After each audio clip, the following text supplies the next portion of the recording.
Hi hello welcome to news site Telugu channel. This is Paritala Murthy. ఈ రోజు match మామూలుగా points table scenario బాగుండుంటే మంచి మజా ఇచ్చే match Mumbai versus LSG. Starting ఏదైతే ఉంటుందో స్కెడ్యూల్, ఆ స్కెడ్యూల్ ని అలాగే ప్రిపేర్ చేస్తారు. అయితే ఈ రోజు ఎల్ఎస్జి ఏమన్నా హ్యూజ్ మార్జిన్ తో గెలిస్తే వాళ్ళు ఒక మెరుగైన రన్ రేట్ ని ఉంచుకొని ఒక మంచి బెటర్ పొజిషన్ లో ఫినిష్ చేయాలి టోర్నమెంట్ అని వాళ్ళు అనుకుంటారు. ఎల్ఎస్జి ప్రస్తుతం -0.7 సంథింగ్ ఎంత ఉంది రన్ రేటు. వాళ్ళు +0.5కి వెళ్ళాలి.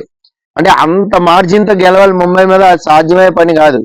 లేదా సో చాలా వికెట్స్ తేడాతో చాలా ఎర్లీగా ఒక 10 ఓవర్లు 9 ఓవర్లు 8 ఓవర్ల మ్యాచ్ ఫినిష్ చేయాల్సి ఉంటుంది. అది కూడా జరిగే పని కాదు. అంటే అలా ఫినిష్ చేయగలిగితే, చెన్నై ఓడిపోతే, ఏది ఘోర ఓటమి పాలైతే ఆర్సీబీ మీద, అప్పుడు ఏమన్నా ఛాన్స్ ఉంటే అప్పుడు కూడా ఉండదు. ఎందుకంటే మీకు ఆర్సీబీ ఆ బెటర్ రన్ రేట్ తో గెలిస్తే వాళ్ళకు ఒక క్యాల్కులేషన్ ఉంటుంది, దాంతో పాటు ముందుకెళ్తారు తప్ప. సో ఎల్ఎస్జికి టెక్నికల్ గా కూడా ఛాన్స్ లేనట్టే. ఫోర్త్ పొజిషన్ లో ఎవరికి ఉందయ్యా అంటే చెన్నై ఆర్ ఆర్సీబీ. చెన్నై మామూలుగా గెలిస్తే చాలు, ఆడుతూ పాడుతూ వెళ్ళిపోద్ది. మంచి పొజిషన్ లో వాళ్ళు ఫోర్త్ పొజిషన్ లో ఆర్ థర్డ్ పొజిషన్ లో, మేబీ ఎస్ఆర్హెచ్ నెక్స్ట్ మ్యాచ్ ఓడిపోతే థర్డ్ పొజిషన్ లో కూడా వాళ్ళు ఉండొచ్చు.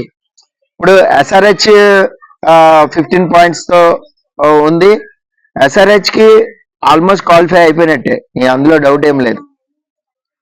RR KKR. ఇప్పుడు ఎస్ఆర్హెచ్ ఇంకొక మ్యాచ్ గెలిచింది అనుకోండి, వాళ్ళు సెకండ్ పొజిషన్ లోకి వెళ్ళాలని చూస్తారు. అది కూడా దట్టు ఇంకొక మ్యాచ్ ఆర్ఆర్ ఓడిపోతే వాళ్ళు థర్డ్కి వచ్చి అప్పుడు చెన్నై ఆర్ఆర్ పడుతుంది, అప్పుడు కేకేఆర్ ఎస్ఆర్హెచ్ పడుతుంది. ఏదైనా కూడా చాలా కాలం తర్వాత ఎస్ఆర్హెచ్ టీము ఆల్మోస్ట్ 3 ఎడిషన్స్ అయిపోయాయి. నాకు తెలిసి లాక్డౌన్ అప్పుడు ఎప్పుడో అవుట్ ఆఫ్ కంట్రీ ఆడినప్పుడు ఎస్ఆర్హెచ్ క్వాలిఫై అయింది. తర్వాత మధ్యలో అసలు క్వాలిఫై అవ్వలేదు. సో ఇప్పుడు ప్యాట్ కమిన్స్ కెప్టెన్షిప్ లో క్వాలిఫై అయింది. ఆ అగ్రెసివ్నెస్ ఆడుతుంది, వాళ్ళు టైటిల్ ఫేవరెట్ వెళ్తున్నారు. అంటే ఫైనల్ కి వచ్చి ఒక్కసారి విధ్వంసకర బ్యాటింగ్ ఒక్కసారి రుచి చూపించారు అనుకో, చేతులు ఎత్తేస్తున్నారు అపోనెంట్స్. సో అందులో కలకత్తా లాంటి టీము హ్యాండ్స్ అప్ అంటుంది, ఏది బ్యాట్స్మెన్ అటాకింగ్ దిగుతుంటే. సో మీకు గుర్తుండే ఉంటుంది, హ్యూజ్ టార్గెట్ కొట్టి ఓడిపోయింది వాళ్ళే.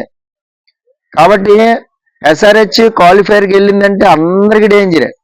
సో ఇప్పుడు ఆర్ఆర్ పరిస్థితి ఏంటంటే అగామి గోచరంగా ఉంది. ఏంటంటే వాళ్ళు వరుసపెట్టి మ్యాచ్లు ఓడిపోతున్నారు. వాళ్ళు సో ఎట్లా ప్లాన్ చేయాలనేది టోర్నమెంట్ బాగా స్టార్ట్ చేశారు, కానీ డ్రాప్ అవుట్ అయిపోతే వస్తుంది. అది తెలియట్లే ఎలా ప్లాన్ చేయాలనేది.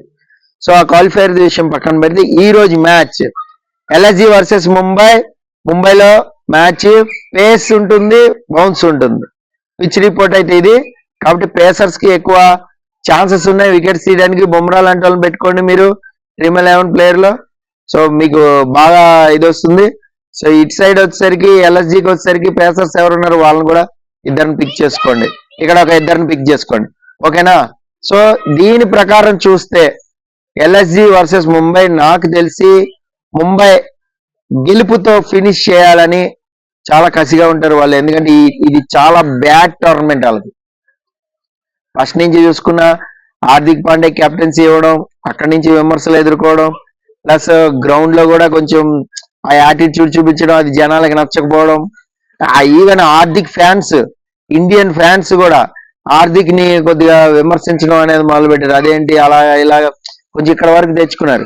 హార్దిక్ పాండే ఆల్రౌండర్, తన పర్ఫార్మెన్స్ బెటర్ పర్ఫార్మెన్స్ లేదు యాక్చువల్ గా మనం చూస్తే మాత్రం. సో బౌలింగ్ లో కానీ అటు బ్యాటింగ్ లో కానీ కొద్దిగా బ్యాలెన్స్ తప్పాడు. కానీ అయినా కూడా తన క్యాలిబర్ అనేది బ్రహ్మాండమైన క్యాలిబర్, బ్రహ్మాండంగా ఆడతాడు. ఇంటర్నేషనల్ మ్యాచ్ మనం చూస్తాం కాబట్టి 2020 వరల్డ్ కప్ లో వైస్ కెప్టెన్ అయ్యాడు. ఈవెన్ ఇది కూడా చాలా మందికి నచ్చలేదు. సో ఇలా ముంబైకి చాలా ఎదురు దెబ్బలు తగులుతూ వచ్చినాయి. ఫస్ట్ నుంచి కూడా మ్యాచ్లు ఓడిపోవడము.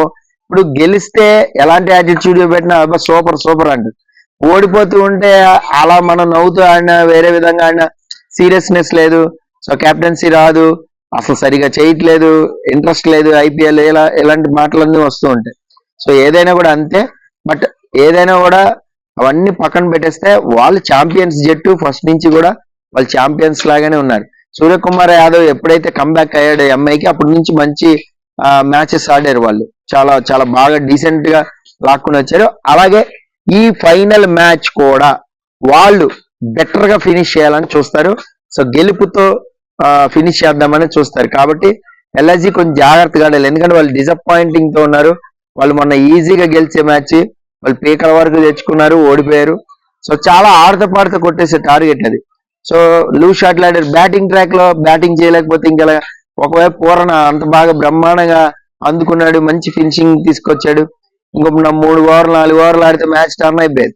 సో అలాంటి మ్యాచ్ ని కూడా వాళ్ళు ఓడిపోయారు. ఏది అది గెలిచి ఉండాల్సిన మ్యాచ్, అది గెలిచి ఉంటే వాళ్ళకి ఇప్పుడు అవకాశం ఉండేది ఫైనల్ క్వాలిఫైర్ లకు అడుగు పెట్టడానికి.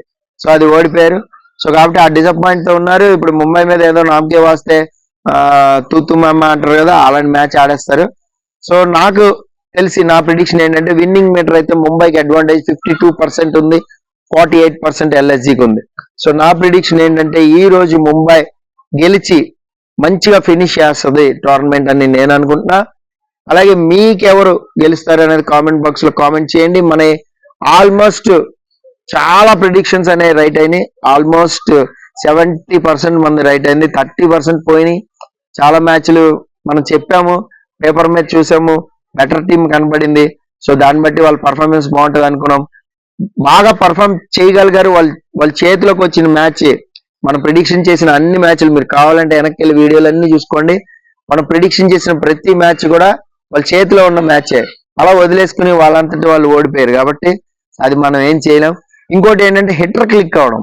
అనూహ్యంగా ఒక హిట్టర్ మెరుపు దాడి చేసాడు. ఇప్పుడు శశాంక్ సింగ్ విపరీతం కొట్టేయడం వల్ల పంజాబ్ గెలవడం, అలాగే జాస్ బట్లర్ కొట్టేయడం వల్ల ఆర్ఆర్ గెలవడం, ఇవన్నీ కూడా మనం చూసాం. అప్పుడు అలాంటి సందర్భాల్లో ప్రిడిక్షన్ తప్పనియా తప్ప సో మిగతా ఆల్మోస్ట్ అన్ని ప్రిడిక్షన్స్ అనేవి మనం పర్ఫెక్ట్ గానే ప్రిడిక్ట్ చేసాం మ్యాచ్ ని. కానీ especially dream 11 players, pick up players, నేను 11 మందిని పిక్ చేస్తే యావరేజ్ గా 7 క్లిక్ అయ్యారు, 7 పాయింట్స్ సాధించారు.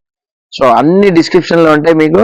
సో అది ఈసారి ఈ సీజన్ కి మనం అచీవ్మెంట్ చెప్పుకోవచ్చు. అలాగే ఇంకొకటి ఏంటంటే పిచ్ రిపోర్ట్ అనేది పర్ఫెక్ట్ గా చెప్పాం మనం. సో మీరు బ్యాక్ టు బ్యాక్ వెళ్ళి చూడండి, మ్యాచ్ అయిపోయిన తర్వాత మీకు అర్థమైపోతుంది.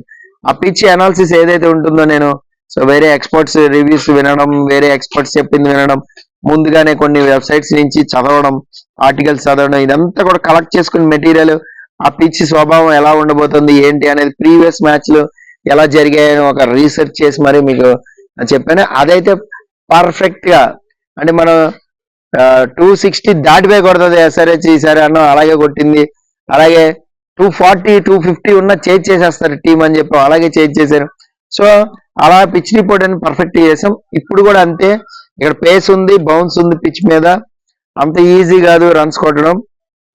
చేజింగ్ టీం ముంబైలో ఎప్పుడు గెలుస్తుందని చేజింగ్ కి పోతూ ఉంటారు. బట్ ఈసారి చేజింగ్ అనేది కొద్దిగా కష్టం, ఎందుకంటే ఒక హ్యూజ్ మార్జిన్ 180 కొట్టేస్తే ఫస్ట్ బ్యాటింగ్ తీసుకుని చేజింగ్ అనేది కష్టం అవుతుంది. కాబట్టి నేనేంటంటే కాన్ఫిడెన్స్ ప్రకారం చూసినా, టీం ప్రకారం చూసినా, క్యాలిక్యులేషన్ ప్రకారం చూసినా ముంబైకి గెలిచే ఛాన్స్ ఎక్కువగా ఉన్నాయని నేను ప్రిడిక్ట్ చేస్తున్నా. అలాగే మీకు ఎవరు గెలుస్తారు అనేది కామెంట్ బాక్స్ లో కామెంట్ చేయండి. This is Paritala Murthy signing off. By by.